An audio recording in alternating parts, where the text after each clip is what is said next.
Okay. Or DB, did you want to continue? Oh no, that was it. Yeah, that was all I Yeah. wanted to say. Yeah. I mean, yeah. I mean, it was behind my question to Tolstein too about whether the words were capturing things properly. Um, and certainly, I've noticed that if I'm writing, um, because I usually don't allow as much time for it as I would like to, and just in order to escape, and get to bed or something like that, you just tend to go with whatever words you put down, which leads you to the next word you put down, and uh, can very easily find out that these words are starting to say something that isn't quite what you were originally intending. Um, but yeah, there's a couple of things I want to say about what Sophie said and what we said earlier um, about.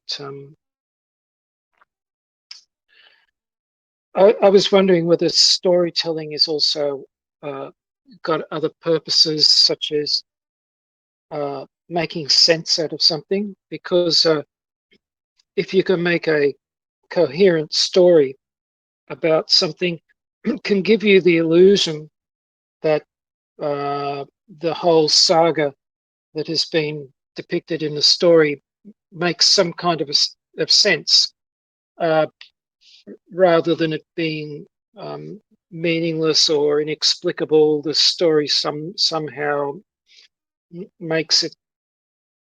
Uh, uh, it could even make a thing that was unpleasant feel as though it has its place in the universe. The story is a kind of almost like an explanation for why this happened. And I think that's what gets into mythology, where mythologies tend to do more of that, go down that pathway of explaining who did what and why.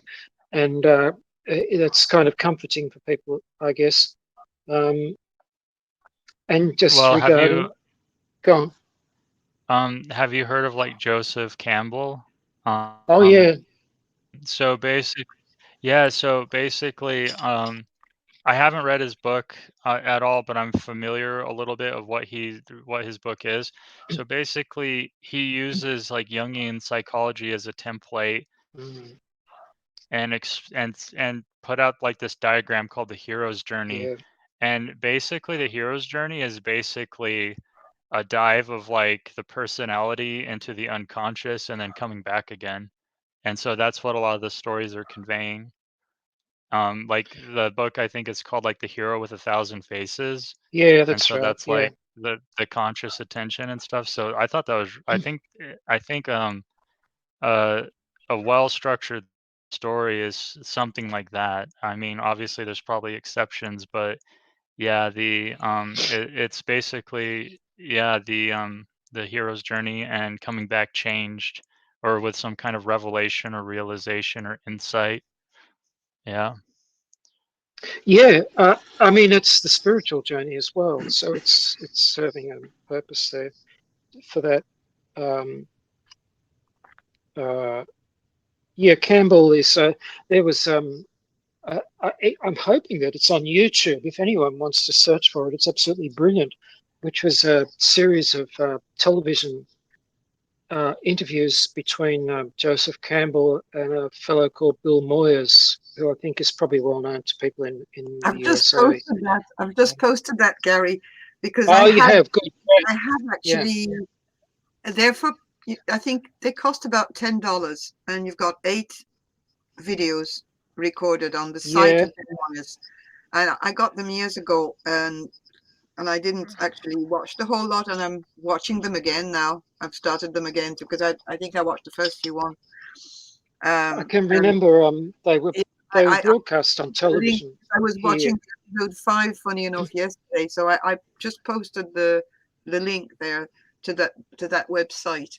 Um, it's there's a lot of things. Mm, it's Um, fascinating, but there's a lot of things in Joseph Campbell that irritate me sometimes.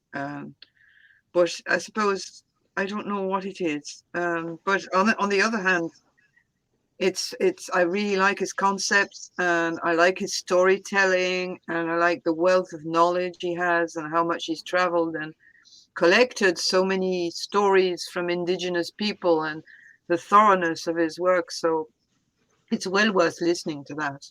It's really well worth listening to that. I think it goes back to 1988. Yeah, One of it's the I things. Oh, go ahead, Gary. oh dear, I give up. Go on. we have the opposite problem of last week, because last week there were long periods where nobody would speak, but now you're back to everybody speaking at once. Yeah. Now everyone's pushing the button. Yeah. My turn. My turn. Can I just connect to what Gary said before everybody forgets that, because Yeah, go I ahead. think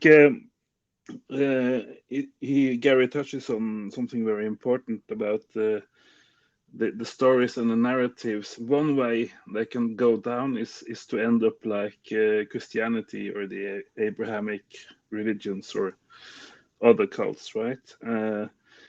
So that's kind of a trap or a dangerous way for narratives to go down. But the other way they can go down is like think of a school or a university or a training for different professions, like how to make tools, how to hunt, how to fish, how to which flowers and berries to eat and not. So it's like a sort of one university trail and one religion trail that both came from language and from talking around the campfire. And I don't want to talk too much about current events, but when you have total lack of truth and carpet bombed propaganda during a conflict, like we see today, that is, yeah, I have a huge problem with getting lies 24/7 on all my channels on TV and internet. I have a really big problem with that, because I see it as the root cause of the collapse and everything. For most of my life, I thought of collapse as a bad thing. But now that it seems that we are already in collapse, or it's been inevitable for tens or decades. You kind of see there are some silver lining to a collapse, but it's a good thing for the natural world that the civilized world is collapsing, to put it that way. I kind of lost my thread, so I'm just gonna mute before I go further into the long grass. Yeah, I was going to mention that point about story ending up being religion. But there was also another thing is too that, as I said earlier, because a story links together facts and information and events, making them easier to remember, that this would also have been a very important tool for people before they could write, before you could record things any other way, is to make a story, have a song that's got information in it. This is a way of passing down, information to each successive generation. But what you're saying there about the situation now, where we've got, so it's such a forceful, dominant narrative that they're trying to drown out every other story with a bigger, louder, more repeated story over and over.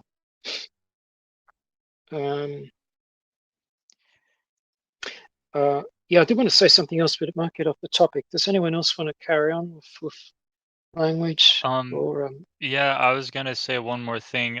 Like Mm. one of the things I remember Joseph Campbell saying, because I only watched a couple of short interviews of him, he said that the purpose of our stories is to put the mind in accordance with what the body wants and with what nature Can you just wants. repeat that? I just missed So your I think, words sentence back.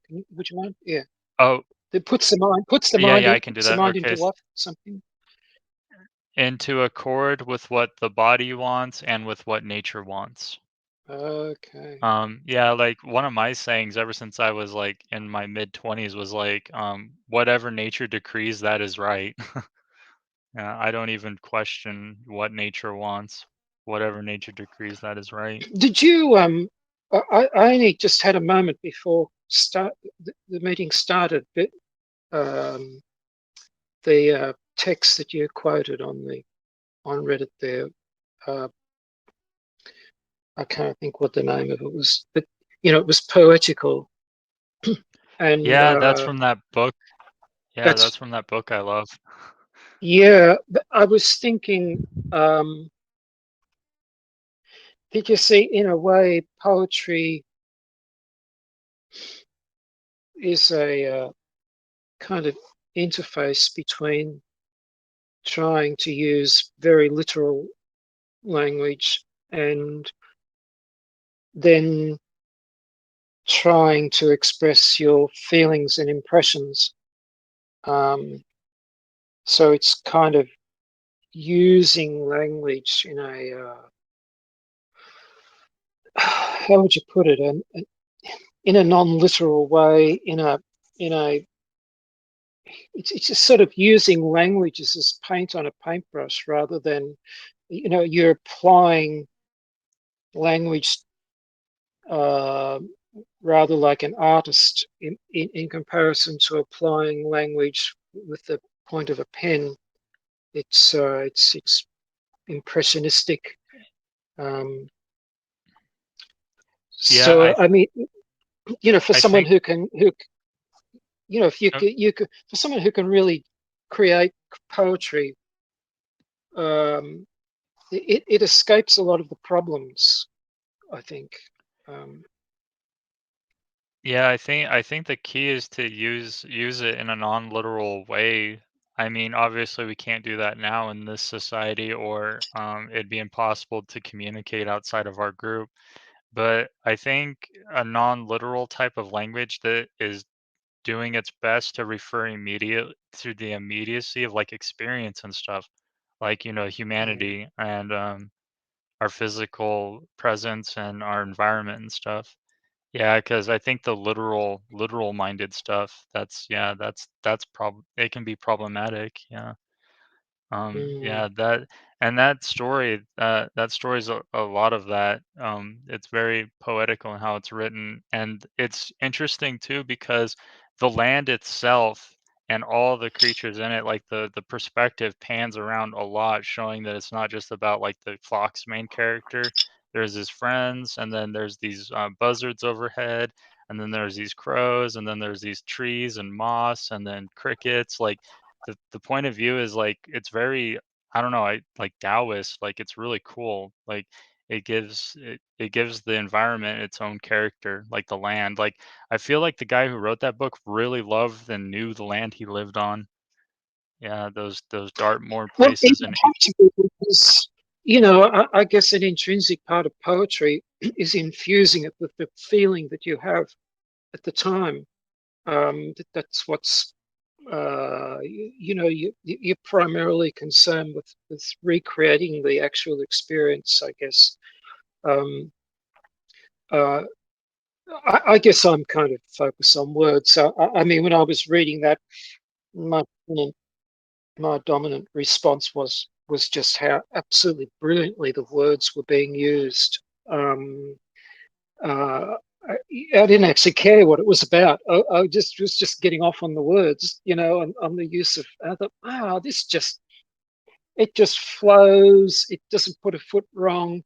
It, you know, uh, and there was a beauty in the way the words were being used, um, that was there, as well as what he was trying to convey. And I noticed that too. If anyone has got time to listen to that R.D. Laing video, Sophie, did we post that one that starts with the poetry? Is that on? Did we post that on Reddit? Did you put that up? That one, I posted it a couple of days ago. The one where he starts off reading the poem. Yeah, where he starts. Yeah, with the poem. yeah. That's the one way. That's also. Yeah, Wait. that's absolutely brilliant. If anyone Yeah. wants to listen to that, a bit of poetry Yeah. at the beginning of that video. Yeah, that poetry is what prompted me to post that excerpt from the book there. Oh, okay, right. Yeah, I Yeah. listened to the book. That was excellent. About the experience of, my experience of you is, how did he put it? That my experience of you is you expressing your experience of me, and then I express back to you, and you perceive me expressing my experience of you, but neither of us can experience the other person's experience. That's always concealed from us.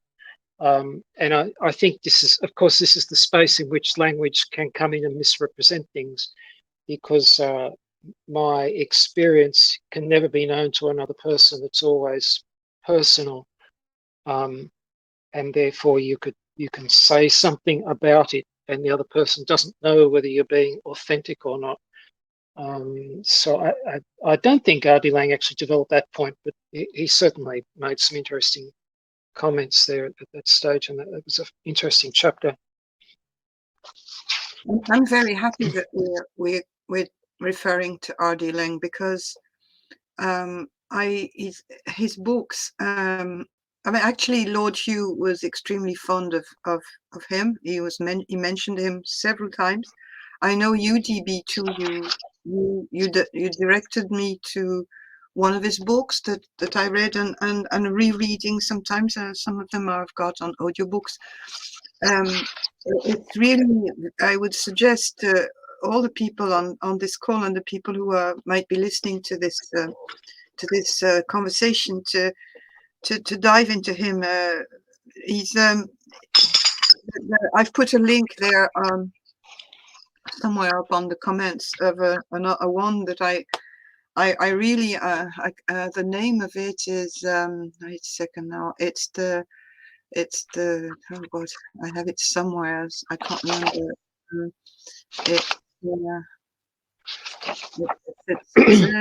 The Politics of Experience, yeah, and Inverted Paradise.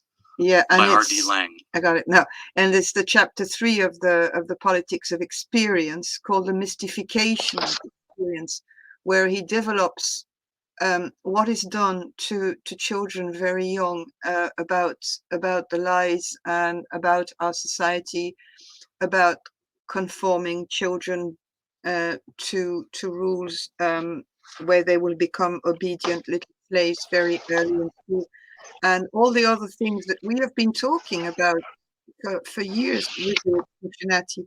And it's so well put. He's got this wonderful Scottish accent, but very flowery language that makes it much easier than any other people of the psychiatric profession to listen to, because he's the opposite of boring. He's actually it's exciting to listen to. It's on YouTube. It's very easily accessible anyway, and it's got multiple layers of interest for our group. Yeah, he comes across as very human. He's very likable. Um, it's just you feel as though you like him straight away. Very easy to get into to listening to him. Well, I believe that he completely tried to dismantle the notion of mental illness, and he totally went against the psychiatric system and totally identified what we call people with mental health issues or sick or crazy as victims of the system and visionaries. Yeah. He totally went against the grain of all concepts of psychiatry, and he's a man of the time of the where psychiatry was still extremely aggressive. It still is, but in different ways. But he introduced a new form of psychotherapy too, that was actually based on basically telling most people that what they needed to look at their experience in a totally different light, and not go by the narrative of society who was confining them as abnormal. He grew up, I believe, in a very harsh Glasgow environment where people were very poor and it was very rough, and he had a very good idea of what civilization was doing to people, and I think that influenced his work a lot. Yeah, I think one of the biggest disasters modernity has done is I mean, a lot of writers have referred to this, I'm pretty sure, like the demystification of the world, which is just an utter disaster because that's just basically saying that probably a huge, probably most important aspect of our humanity doesn't exist. And yeah, I feel like the entrenched institutions reinforce that because they only want people in the marketplace, right? They don't want people outside of the marketplace where there's like no money moving. And so they demystify the world, make it all about getting material things and getting pleasure. And that's just like and that's shrinking, like think about how that shrinks people's like interior worlds and stuff, like the things they think about, the things they experience, like it's just I feel like that whole thing is just a total assault on humanity. The shrinking, the demystification, the trying to invalidate people's like interior experiences. Yeah, I think that's just a disaster. It's terrible. In the McGilchrist interview, he actually touched upon that too. This sort of bleaching out of life, and specifically, they were talking about the loss of the sacred. That there's no that yeah, there's nothing that's sort of special. Special is not a good word. Trouble is, it's sacred is not a good word either, unless you really go into it, I guess. Extinctionati number 10. Remember the Extinctionati, Desiderata Extinctionati number 10, where they said that the sacred cannot be spoken about or depicted, No, and of course, it again brings you back to the topic, more or less the topic, which is language and truth and all the rest of it. Is when we make the attempt to capture things like that, you become aware that you're participating in a misrepresentation, and so you're trying to say something that can't be said, hoping that what you say paints a bit of a picture in somebody else's mind, gets them pointed in the direction that you're thinking of, and then maybe they can feel it for themselves, but you can't sort of literally give it any precise any precise way. So yeah, I mean, this is where you reach the limits of language. And just thinking back to Wittgenstein, because there was a famous quote of his, which I'm probably going to get wrong, about where he says, whereof, somebody probably Google it for me. I can't do it. Whereof one cannot speak, thereof one must remain silent. In other words, if you can't capture it, just shut up. At least have the good grace to shut up. If you know you can't, if you know you can't capture it, the silence is probably better than misrepresenting what it is that you're trying to indicate. But yeah, McGilchrist did cover that specifically. Lost the sort of making the world rather bland. And it goes with the general dumbing down and conformity and and again coming back to the alien cortex, because it's you make everything uniform, therefore it's predictable, and therefore it can be quantified and managed and digitized and controlled, and it sort of fits in with the entire all of the whole agenda of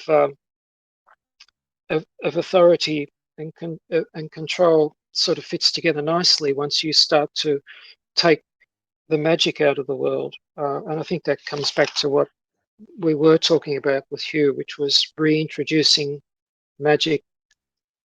Um, um, of course, magic has got various senses of the word, but reintroducing magic and enchantment, I guess, is probably a good word there. Reintroducing a sense of wonder at what we see. Sure, I mean, Yeah. the sun gets up, and we all know that the solar system is like this, and this is going around that, and all the rest of it. But the fact is that's not what your experience is. The fact is that you stand there and this thing is going up in the sky, and you're perfectly still, and it's just amazing. And whether or not it's a whole pile of burning hydrogen or not is beside the point, because that just doesn't really capture the exquisiteness of this thing at all. And you know, uh, this is where science is just sort of a double-edged sword, where it explains a lot of things and de-enchants them at the same time. Did you want to say Yeah, something, Debbie? like yeah, a good example of that is like I'll use birds as an example. Like if you open up like a science textbook in a school and read about birds, it's like, I mean, it's interesting information about them, but it's also really dry and kind of sterile. But if you read a poem that someone wrote about a bird who loves birds, it's incredible. It takes you for a ride. Or just go listen to birdsong, which is even better, and then think about how that makes you feel or feel it in the moment. Yeah, you reminded me of a bit in the R.D. Laing talk, where he talks about science, and he says, if I want to understand my dog, and I dissect it and cut it all up and try to measure all the responses and all the rest of it, and sort of explain my dog in bits and pieces. He said it's a very disappointing exercise. If I really want to understand the dog, I've got to have the entire thing alive and operating, and behold it as a complete functioning item, not as a fragmented, divided up thing. That the parts, these dead parts, don't add up to what you get if you just leave it alone and enjoy it. Yeah, and I feel like empathy is a big part of that. Like, I mean, I went to volunteer at a wolf sanctuary for 2 months, And if I reflect on my experience with that, like basically like to understand like a wolf, you have to come downstairs from the alien cortex and the other brain layers, and then you can understand them perfectly. They'll tell you perfectly what their moods are and what they want and what they don't want. It is I love how going south linked language older than words. Well, I think that's the language older than words. Like I remember Hugh talked about how people can understand what it's like to be a lion because we do sort of have that mammalian brain structure, and lions I think are mammalian and like reptile and fish brain in the form of a cat. So you can, and then you can see that all the time. Like people keep those animals in like sanctuaries and stuff, and they get along with them and figure out what they want. So yeah, I think empathy is a big factor, and sadly, empathy is really in short supply in this society.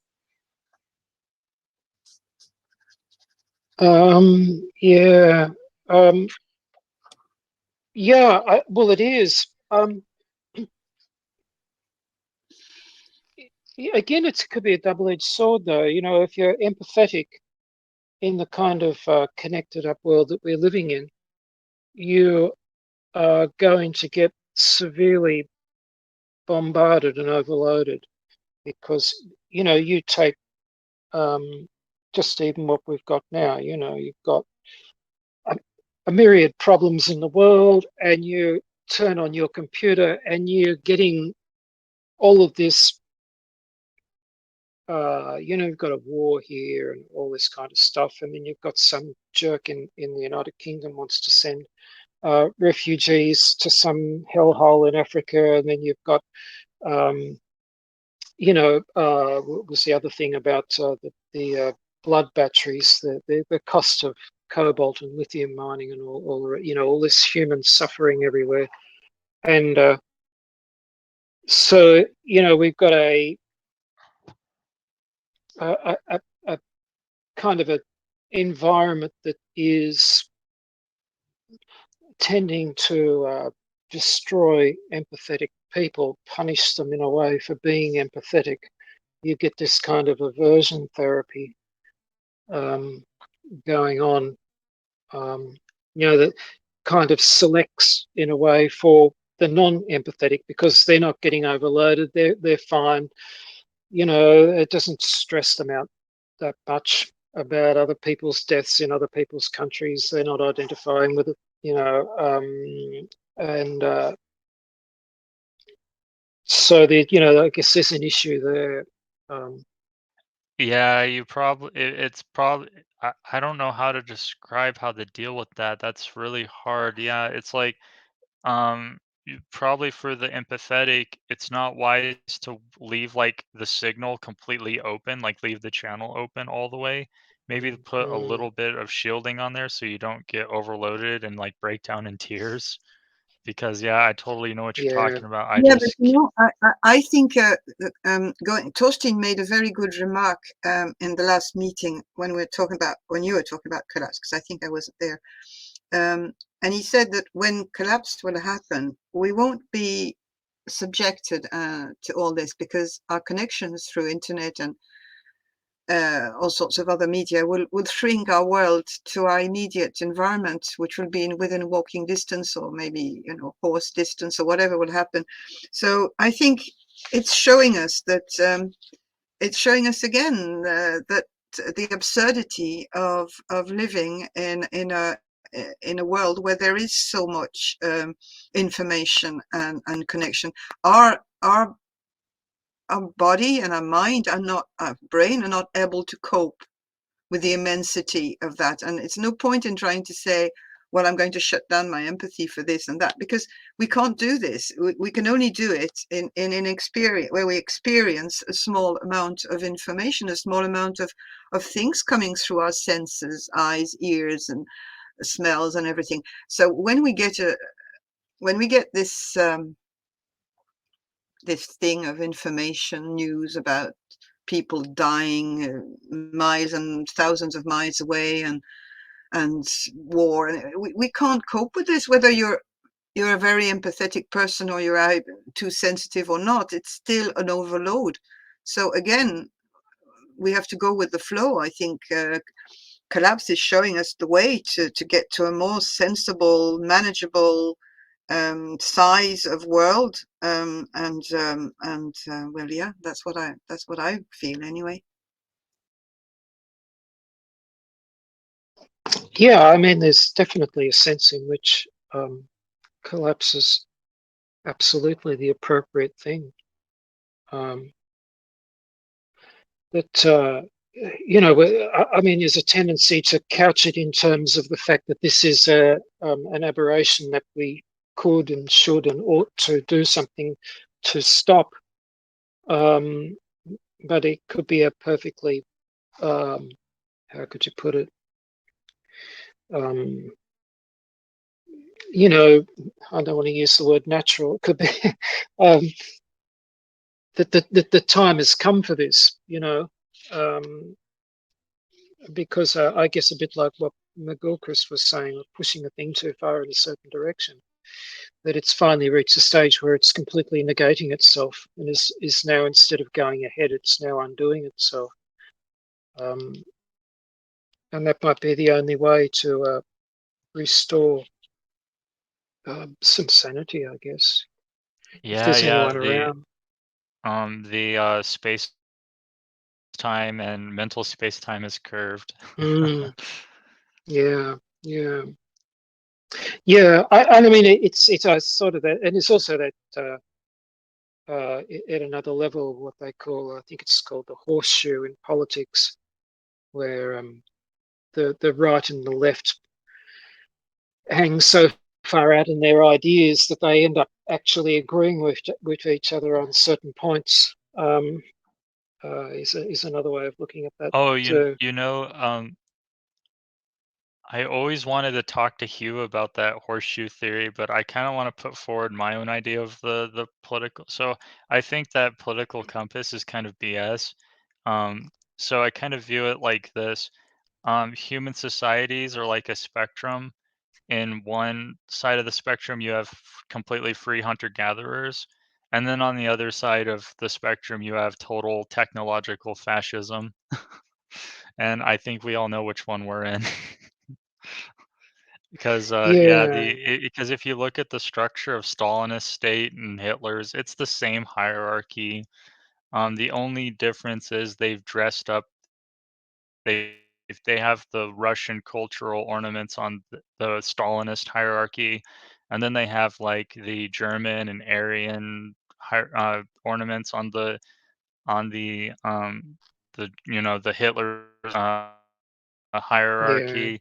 And so like it's the same structure, it's the state, the pyramid structure. So yeah, like that book I showed you guys, Against History, Freddie Perlman straight up says that in the first chapter of the book, that some people have speculated after World War II that the fascism was defeated, but some say that their social order won, and so everyone else adopted it.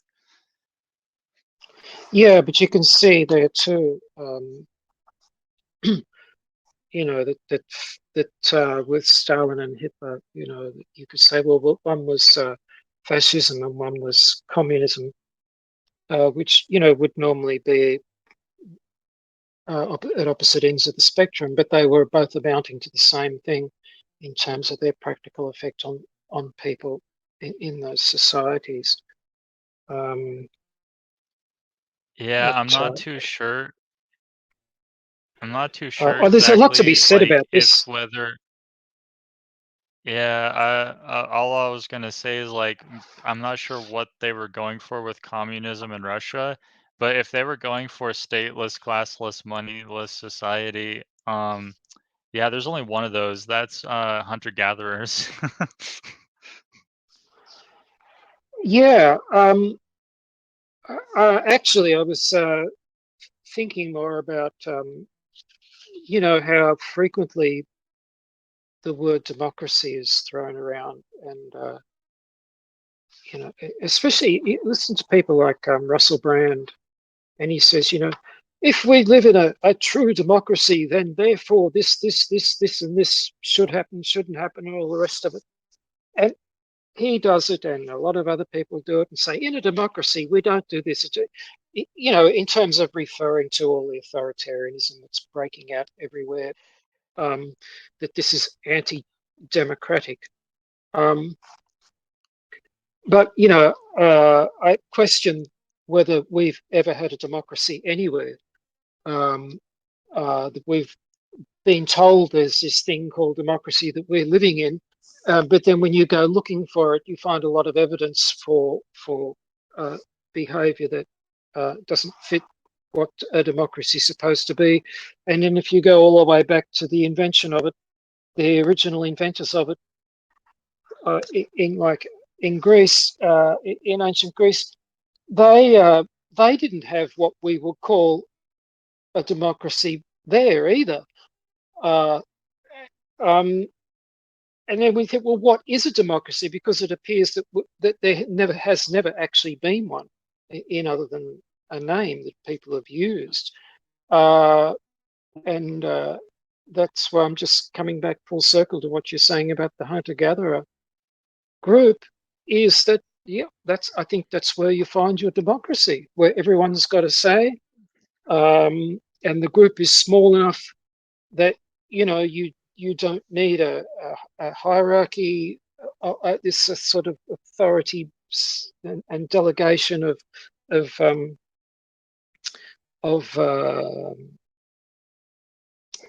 you know, delegation of authority, and being represented by somebody else. You represent yourself directly, and so yeah, the democracy is way back there somewhere. If you want to still Yeah, use the word democracy, you know. it's preventing the separation into classes like worker class, intelligentsia. Like Mm, when that separation starts happening in your society, that's when things start going to shit really quickly. Maybe even before that, maybe when people get settled. I don't know exactly. I don't know a lot of prehistoric history, but it seems to me that no. yeah, once you get to where people are starting to get divided into specialized roles, that's when things turn to shit. I Yeah, think and I think, there's no go such on. thing. Sorry. I don't see why democracy should be a goal. I don't think it's never worked and it's never going to be right. I mean, from a very anarchist point of view, I think we are not we shouldn't go in that direction at all. Everything democracy is generated from a kind of alien cortex. I was going to say type of reasoning that. It completely negates the role of each person in the community. It's thought of at a big scale, which is totally uncontrollable and brings on chaos. So I think the debate on democracy is a waste of time, really. I mean, it's another lie. It's another word that's empty of sense, because when you go to the root of it, it doesn't make any sense. That's Well, yeah, I think you're right. Democracy seems to just be the word the power the people in power use as like the good word. So when they say democracy, people are supposed to feel good, and oh, when democracy is threatened, it's supposed to feel. It's just a word that's had its meaning destroyed by the power structure itself. I feel like. I'm not sure how it worked like in Nazi Germany or in like communist Russia, but maybe the communists for the like Leninists or the Stalinists was like the same as democracy. They say communism, they just think, oh, that's good, or at least the people that were supporting it. And then in America, they say democracy, and then oh, that's the good word. But when you try to actually like figure out what it means, like it's a disaster because I feel like the word was destroyed by the power structure. Yeah, democracy means um, the in Greek the origin of democracy is the ruling by the demos, by the people. But that was in Athens, where there was it was already a big population when that happened. You saw the results. It ended up in shambles and wars and the ruling of the oligarchs too at the time. I strongly believe that it's another word. It's another word that replaces a sort of, that has a religious feel to it, and that it's a trap. It reeks of consensus and numbers, things like that, and it's bringing us on a fool's errand, and instead of going back to base, to the basic thing is the group, mutual aid, and no structure, you know, Yeah, from the it's bottom up, I think. yeah, it's anarchy. I mean, hunter-gatherers back in their the Stone Age didn't have that word, but we in um modern age, the civilization, looking back, we know that's anarchy. The state they were living in. Yeah. Well, that could be a subject for maybe another meeting that we could talk about. Yeah, we could probably develop that a lot. Very Yeah, big subject, and I'm personally getting a little bit tired. yeah, I have it's a dog. almost 2 hours. So The yeah, dog who wants Oh us down. wow. So. 2 hours, yeah. Um, Wow. Yeah. there is one more thing. Can I read this short little paragraph? Because we were talking about already laying in the mental illness, and in Against History, there's this little paragraph that I think really describes this culture. So let's see, it's right here. The frenzied rush away from oneself is the exact opposite of what happened in communities of free human beings. In such communities, the goal was to realize oneself, to become everything one could be, and to insert the fully developed self into a meaningful cosmic context.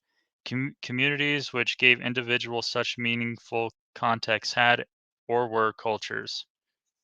So he was talking about how hunter-gatherers saw themselves, and then there's a bunch before that literally tearing apart the idea of civilization being a culture. So yeah, I thought that was really good yeah, because we have no cosmic context in this culture at all. There's nothing. yeah. There's no ground beneath our feet. Everyone like if you talk to people, you find out like everyone's living in their own little world, so to speak, with a few commonality to navigate the system. Yeah, it's really sad. No, that's a good thing to finish up with, I guess. Just to ponder that. Well, we pack up now because Sophie will probably have to restart the recording soon anyway. So we do a just Shall we fall silent? yeah, I don't know. We just have a half a minute silence perhaps, and then end it if you like. Yeah. Okay.